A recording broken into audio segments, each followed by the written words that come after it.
Intrigued me. If you are if you're a dieter and you're looking to lose weight, your employer may want to know. Companies across the U.S., including Disney and Whole Foods, are providing high-tech wellness programs and activity trackers aimed to keep a closer tab on the health of their workers, according to the Wall Street Journal.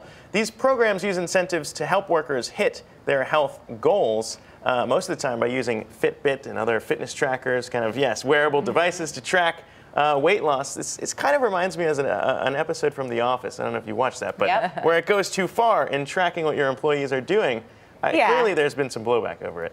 Well, I mean, maybe you want to speak to this as a business owner, but I think that the big concern from employees would just be the amount of data that their company has on them, and then also what is being done with the data. So whether it goes to a third party or what that all means. I mean, I think we've seen both sides of this argument. Some people are saying that they love this. It's a great incentive. It's helped them lose weight. They save their money because since they are down X amount of pounds, they're not going to have to pay what they used to pay in health insurance. So there's that one side of the argument.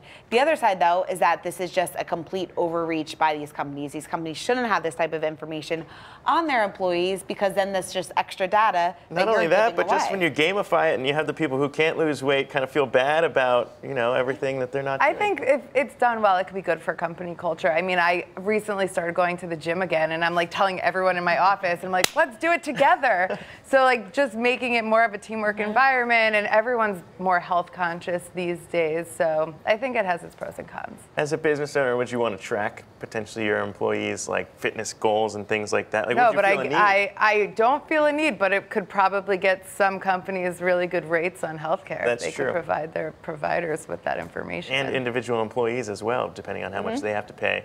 Right, if you're maybe comfortable it's by the giving that up. Yeah, if you're comfortable just wearing a fitness tracker and having everyone pay attention. So many of us do, though. I don't have one. I think a lot of people like just having that information themselves rather than I mean, I personally wouldn't have a problem sharing it with the employer, how many steps you take per day, or your caloric intake, things like that. I don't really think it's that big of a deal, but I think that has been interesting how many people are so opposed to it, because there was that instance in West Virginia when there was a bunch of teachers, they were asked to wear the tracking devices, which counted how many steps they did and that type of thing, and they actually went on strike because of it, because they were refusing to do it, and they were saying that it was just completely unnecessary for their line of work. So I think it's something that will obviously be pretty controversial going forward. So it could be like an opt-in program. It could be, opt-in program. I think that's a good solution for you. Go. If you're, this could help you hit your goals. Yes. Here's a fitness tracker for you. I know that my husband and I compete, and like I love seeing what he's doing because it makes me, I'll like go for an extra walk because I know somebody's watching like how many steps I'm taking, and I could beat him. It's a big thing, and competition clearly drives evolution, and I have no qualms